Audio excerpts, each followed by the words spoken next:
Eh bien bonjour à tous, aujourd'hui on va faire encore une multi-review, on va parler de 4 films, donc 1, 2, 3 et 4. J'ai pas vu encore Where Eagles Dare, parce que parce que j'ai pas encore vu. Donc je ferai une autre vidéo dans laquelle je parlerai de celui-là entre autres. Donc on va voir L'Avare, Le Message, Kelly's Heroes et Opération Pacifique. Alors c'est tous des titres originaux.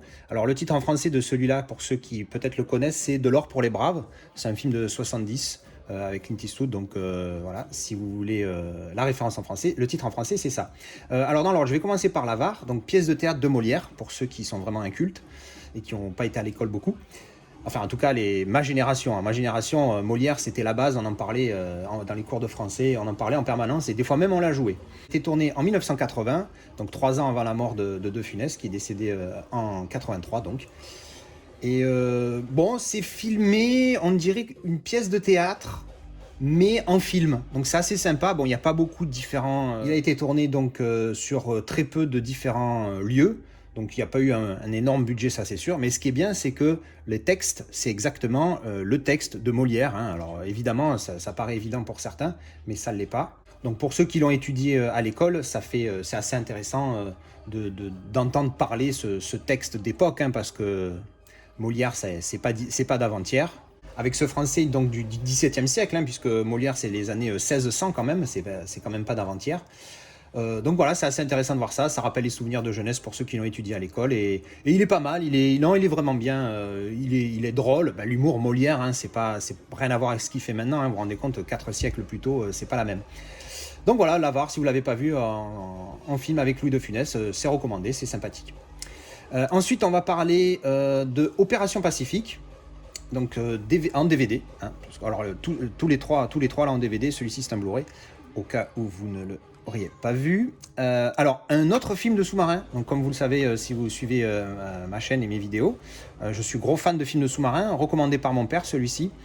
Alors autant j'avais aimé Opération Petticoat et j'avais adoré Destination Tokyo, autant Opération Pacifique, alors il est des 10 ans plus tard, hein, celui-là, hein, il est de 52, et en fait ça reprend, ça fait presque un copier-coller de Destination Tokyo, et en moins bien, faut dire ce qui est, parce que quand j'ai vu ce film, je fais un parallèle avec le film Pearl Harbor, parce qu'au final, il y a quand même une histoire d'amour, alors d'amour d'époque, hein, c'est pas la même sorte d'histoire d'amour qui se fait dans les années 2000+, mais il y a quand même une histoire d'amour au milieu, qui gâche un petit peu le truc. On va dire que des 4 films que mon père m'a recommandé, dont voilà, Opération Petticoat, Destination Tokyo et Casablanca, il y avait le 4e c'était celui-ci. Le moins bien c'est celui-là, définitivement, ça c'est sûr.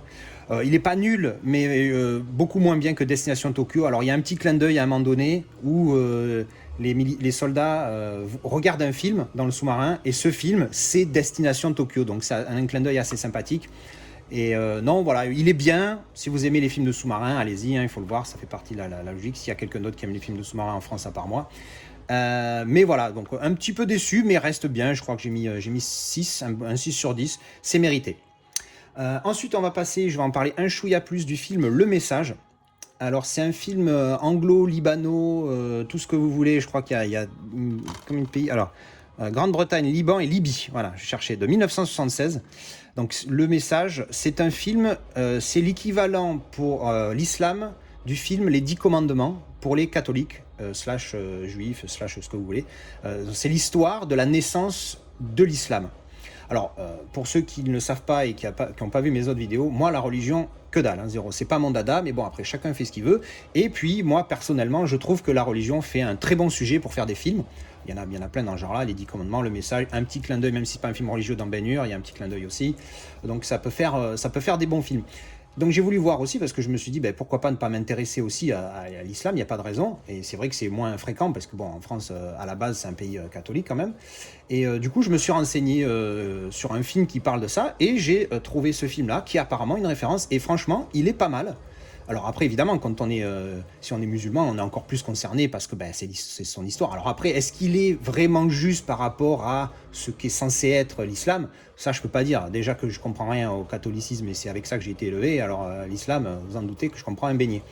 Mais franchement, l'histoire est pas mal. Et puis au final, d'après ce que j'ai pu lire à droite à gauche vite fait, c'est assez fidèle. Et pour le coup, franchement, on ne comprend pas pourquoi les religieux se battent entre eux, parce qu'au final, ils ont tous la même histoire. Hein. Les cathos, vous regardez les 10 commandements, au final, vous vous dites, dans le message, c'est la même histoire. Alors, il y a deux versions de ce film.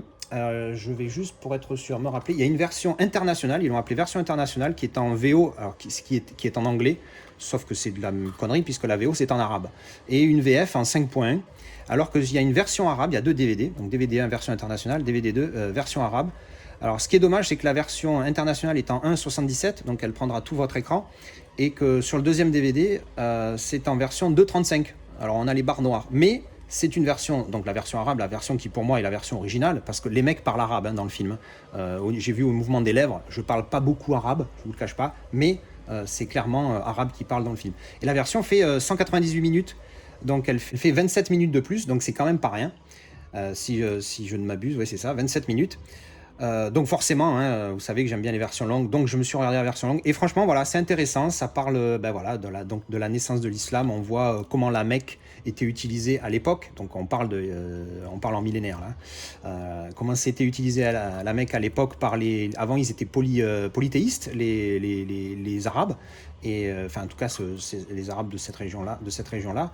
Et après, Mahomet a débarqué. Alors c'est assez marrant parce qu'au début au début du film, on voit un petit texte dans lequel ils indiquent que par respect pour la religion, ils ne représenteront pas Mahomet, ni ne le montreront. Évidemment, du coup, ne le montreront, et ils le feront même pas parler. Donc c'est pas mal fait, c'est dommage, je trouve ça un peu con, parce que bon, il a forcément parlé à l'époque, et c'est dommage de ne pas avoir fait une représentation, mais bon, ils ont voulu faire ça par respect pour la religion, bon, pourquoi pas. Mais ils se sont assez bien démerdés avec ces contraintes pour le représenter, entre guillemets, parce qu'il n'est pas représenté, on le voit on voit à travers ses yeux, voilà, comme en FPS en fait. Donc voilà, le film Le Message, si vous êtes intéressé par les films qui parlent de religion, que vous êtes religieux ou pas, allez, moi je suis 100% athée et pourtant ça m'a intéressé. Film intéressant et voilà, qui vaut le coup. Alors il est long, de 198 minutes, faites le calcul, ça fait un petit moment, c'est plus de 3h, 3h20. Donc c'est quand même intéressant et je vous le recommande. Ensuite et enfin, on va parler de Kelly's Heroes. Donc comme je disais, le titre en version française c'est De l'or pour les braves, pour ceux qui voudraient qui voudraient peut-être le reconnaître, qui l'ont déjà vu. Je vais vous montrer la jaquette ici. Alors c'est pas la jaquette originale, mais bon, vu que c'est un coffret de 2 films, j'ai payé ça moins cher, le coffret avec les deux, que le Blu-ray amarré de Kelly's Heroes tout seul. Bon, du coup, forcément, j'ai dit, même si je le connais pas celui-là, au final ça vaut le coup. Donc, alors, moi, on vient de le regarder avec mon pote Steve, j'étais à fond de 12 tout le film. C'est un film que je vois depuis minot, mon père il me l'a montré, je devais avoir 10-12 ans, je me le suis frappé des dizaines de fois quand j'étais minot. Là, je l'ai revu, ça faisait un moment que je ne l'avais pas vu, première fois en Blu-ray. J'étais à fond, je me suis régalé, c'est vraiment un pur film. L'histoire, vite fait, c'est pendant la Seconde Guerre mondiale, c'est un bataillon de soldats américains, et au début ils capturent un colonel allemand pour avoir des informations, etc. Et ce colonel allemand, à un moment donné, on se rend compte alors c'est pas un spoil, c'est au tout début du film, et l'histoire part de là, donc de toute façon il n'y a pas beaucoup à spoiler dans ce film-là, à mon humble avis. Donc ils se rendent compte qu'ils transportent des barres d'or. Et donc du coup le mec il le saoule au niveau alcool, il le saoule, il est défoncé le mec, et ils le font parler pour savoir ce qu'il en est. Et du coup apparemment il y a une réserve d'or cachée quelque part, protégée par les Allemands, et donc ce bataillon de l'armée américaine souhaite évidemment aller le récupérer parce que ça fait un petit billet quand même. Et du coup donc c'est leur histoire, et évidemment il va y avoir des péripéties, tout ça, mais ce qui est intéressant c'est que c'est bien joué, il y a des acteurs de malades, il y a Clint Eastwood, Telly Savalas, Don Rickles qui me fait tord des barres de rire, et Donald Sutherland aussi, qui était super jeune à l'époque, c'est impressionnant, on le reconnaît à peine. Mais alors Donald Sutherland, Steve il est amoureux, c'était un malade, il est complètement starbé, il est perché dans ce film, il est génial, on se tape des barres. Donc voilà, ce qui est bien, c'est voilà, dans ce film-là, c'est que ça parle. C'est un film de guerre, mais qui ne parle pas de la guerre. C'est pendant la guerre où ces soldats veulent aller récupérer ce truc. Donc c'est leur péripétie. Et il y a des petites jokes au milieu entre les uns et les autres. Ils se parlent, ils ont une façon de parler. Limite, c'est un code et tout. Enfin, non, franchement, c'est pas mal. On se tape bien des barres et c'est pour moi une de mes références. Pendant le film, je me suis dit, putain, j'avais mis 9 déjà, ce film, 9 sur 10. Et j'ai dit, putain, mais en fait, c'est un 10, c'est tellement il est bon. Mais le petit côté franchouillard ressort à la fin, parce que moi, je l'ai vu quand j'étais minot, évidemment, je l'ai vu en version française plein de fois. Et à la fin, il se passe un truc où il y a un général qui dit quelque chose. Et dans la version française, il dit pas du tout ce qui est dit dans la version originale. Et dans la version originale, nous, Français, on passe pour des pignoufs. Et du coup, je me suis dit, ben voilà, à cause de ça, j'hésitais à mettre un 10, à cause de ça, c'est sûr que je mets pas 10. Mais bon, voilà, c'est juste histoire de dire quelque chose. Donc c'est un très bon 9 qui flirte avec les 10. Si vous avez jamais vu ce film, un film de 1970, il fait 2h20, mais franchement, là, je me le suis refait, j'ai l'impression qu'il durait 1h30, quoi. On le voit pas passer, on se tape des barres de rire, il y a de l'action en permanence, ça bouge, il n'y a pas de temps mort, la musique, elle est super adaptée aux situations, et franchement, ça aide à l'enjoyment du film. Donc voilà, donc c'était ma petite review des films, de ces films-là. Je vais peut-être rajouter un petit bonus. Comme je vous l'ai dit, je l'ai vu avec mon pote Steve, et c'est vrai que moi, je suis un petit peu trop très très très très subjectif sur ce film, parce que voilà, j'ai grandi avec, donc forcément, j'ai peut-être pas un œil assez neutre. Donc comme je vous l'ai dit tout à l'heure, je l'ai vu avec mon pote Steve, et il va vous dire un petit mot à propos de ce film et voir ce que lui il en a pensé, même si, alors déjà, je sais qu'il m'a dit qu'il a aimé. Mais évidemment pas à mon point, parce que moi je suis vraiment hystérique avec ce film là. Donc Steve, dis-nous, qu'as-tu pensé de Kelly's Heroes, toi qui es moins hystérique que moi? Bah, en fait, c'est un film de guerre, enfin, qui se passe pendant la guerre, effectivement. Même si le sujet de la guerre n'est pas vraiment traité, il y a quand même des petites touches dramatiques qui font partie de l'histoire, et ça colle bien. La musique, comme tu le disais tout à l'heure, elle colle bien aussi à ces moments-là. Il y a aussi ces petits côtés dédramatisants, justement, pour pas vraiment se rendre compte qu'on est dans le thème de la guerre, parce qu'ils font des blagues entre eux, ils se charrient. Le personnage Donald de Sutherland. Donald Sutherland, qui est là toujours à déconner, un peu chez perche tout le temps. C'était assez marrant. Après, le film en lui-même est assez bien. Je ne suis pas aussi enthousiaste que toi, c'est sûr. C'est normal. Et le seul, comme je te disais, le seul hic que j'ai dans ces films-là, c'est l'audio des voix. Alors, Ah oui, c'est autant, vrai que j'ai pas parlé. C'est vrai que j'ai pas parlé. Je vais revenir. Je te coupe 3 secondes. Je vais vite refaire un petit bruit parce que j'ai pas parlé de la qualité des films. Alors c'est vrai qu'en général, j'en parle plus quand c'est du 4K. Là, c'est du DVD. Et c'est vrai qu'il y avait un Blu-ray. Et j'ai pas parlé de la qualité. Bon, là, c'est du DVD. Hein. Faut pas s'attendre à la folie, mais c'est très correct. Surtout celui-là, pour le coup, parce que 1952, il est en noir et blanc 4 tiers à l'ancienne. Hein. Sortez vos télé 36 cm de l'époque. Mais franchement, ils sont très propres pour des DVD. Mais évidemment, c'est pas la folie. Kelly's Heroes, je me rappelle plus la qualité DVD parce que ça faisait 2-3 ans minimum que je l'avais pas revu. Mais pour moi, j'ai trouvé très correct.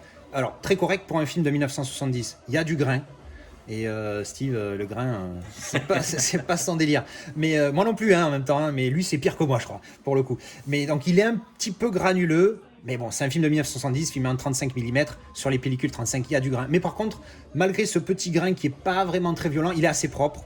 Et on voit que c'est une qualité Blu-ray, que c'est pas juste du DVD. Mais effectivement, comme tu disais, je m'en suis pas rendu compte, mais quand tu me l'as dit, en fait, j'ai percuté instantanément que c'est vrai qu'il y a ce côté audio où j'ai l'impression, alors c'est pas du tout comme ça que ça s'appelle, hein, moi je suis pas un technicien, mais il y a cette espèce de bruit audio quand il parle, et c'est vrai que sur les voix, ça fait ce, comment tu dirais, ben, je sais pas, mais en fait, on a l'impression de voir un vieux film.